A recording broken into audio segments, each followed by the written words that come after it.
I'm Dr. Rob Silverman, and I'm here with Jessica, soon-to-be chiropractor, and let's all talk about the core. I have about 19 years of practical experience, and so many people do exercises for the core and they hurt themselves. So what I want to do is, I want to show you a couple of the common mistakes and common exercises that people do that lead them down a path of actually hurting their back and not engaging their core. So Jess, if you would, could you get in a sit-up position? So she bends her knees. Now, you don't want to do this. So what's happening is she's shortening her psoas. Your psoas is a critical muscle. It runs from T12 to L5, not touching the L5 disc.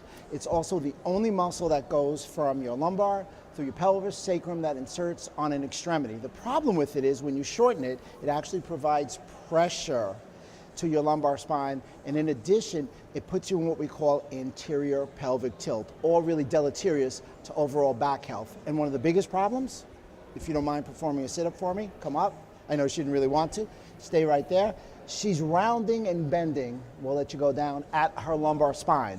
She's rounding and bending at her lumbar spine. You get 28,000 in your lifetime rounds or flexions in your lumbar spine before you herniate a disc. So, sit-ups tighten your psoas and cause you to flex at your lumbar spine, leading you down a path that'll cause perfect damage. Now, let's stay away from some of the other more common exercises, like a crunch. So if you would, just do a typical crunch. And if you notice, I'm gonna have you go back down a little bit and just crunch up here. Yeah, there you go. So notice, it's cervical flexion. That's a no-bueno. Sorry about this. That's a no-bueno. Also, she's not really engaging her core. The critical element to core is what I like to call, they're the anti-movers. They're actually the brakes and not the accelerators. So think of the core where you don't want to move this area, because when you move this area, you're damaging the area. So let's get you up. You ready? Yeah. All right. So let's talk about some of the things that we want to do. Number one thing is we want to brace. So anytime you go to any therapist, any chiropractor, and they talk about core, you really want to talk about a 360-degree co-contraction. The anatomy dictates that we want to do that kind of brace. So it's our own, if you will, subconscious belt that's there to hold the spine in place. So many of my patients come in and say, you know what? My back just gave way. And that's a real key to me, that they weren't able to engage and hold a brace. So with that being said, this is what I found to be the easiest for people to engage their brace. I'm gonna take my nice pointy fingers, I'm gonna put it in her rib cage right below in her obliques, and I'm gonna just say, press against my fingers. And there, wow, strong abs, I love it. That's a 360-degree co-contraction because she's able to engage here. So I can feel it. Did you feel that? So the key is, once they can feel that, you ultimately want them to subconsciously engage that brace. Some of the exercises that I like to do to engage the core and help people heal from a back injury is going to be a front plank. Now, here's a couple of the keys. She's going to do a 360-degree co-contraction. So I'll tap here. I feel her multifidi getting engaged. She's beautiful right here. And I'm going to ask her, please squeeze and fire your glutes. So now we have this chain connected, that's 1 and 2. And then I'm gonna ask her to take a scapula and put it in her back pocket. Beautiful, but I'm gonna ask her to hold that, not so easy. So you have 1, 2, and 3. Now she's contracting from here. I'm typically challenging her. What a great choice. This is a true front plank. You've got the scapula in your back pocket, retracted. She's engaging her core, don't worry, I'm almost done. And she's also firing her glutes, because there's a lot of issues. People don't, you can stand up. People typically don't fire their glutes after a back injury. So if you want to avoid some back injuries or continued back pain, you want to fire from the bottom up, not top down. So that's why we want to facilitate the glutes in all our different movements. One thing about the core, and the reason that I alluded to before, the idea of the fatigue and the back giving way, there's two types of core muscles. There's local and global. The local muscles are stability muscles, and that's what we wanted to engage, to hold. The global muscles are dynamic muscles. So the purpose of the core is to hold the midriff, not that you have one, to hold the midriff in place and to allow our periphery to move. So think of the muscles around her spinal cord as holding the mast on a ship really tight, and think of the dynamic global muscles as the sail. So if you can't hold that mast, the mast will collapse. That's why you don't want to round your back or you want to do any sit-ups.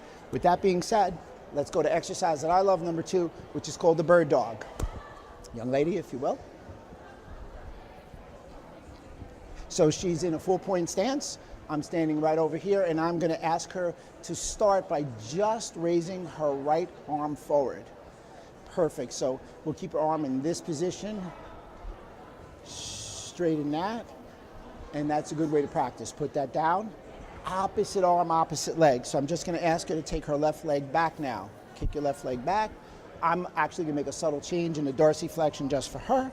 So she did it all together. So she jumped ahead, and that's just great. That's all right, no worries. Now put it down and do them both together. Bird dog. And I just going to tap her like that. You want to keep a perfectly aligned pelvis. And you see she's working in the sling manner. Switch sides. Outstanding. And here we go. Now I would challenge her. You're able to come in and tap each other. Bring your elbow to your knee. And that's an advanced move. So that's a dynamic move within the bird dog. Okay, great. Lastly, but not least, you can stand up, we're going to pull over a ball. We've got a nice little ball. McGill made this very famous. It's called Stir the Pot. So he didn't want anybody, I think it was a 2012 New York Times article. He spoke about stirring the pot. So I'm going to ask her to engage her core. I'm going to put her in a plank on the ball. Ball's a little big for you. And here we go. Get right on front. We're going to get our legs back, and the stir the pot is the answer for someone. Put your legs all the way back as much as you can.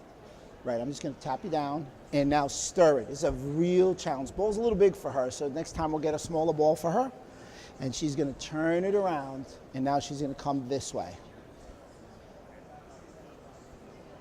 These are great exercises. Okay, thank you. These are great. Whew, that's a challenge, right? These are great exercises for anybody that has like a disc injury and that has any kind of rotary issues.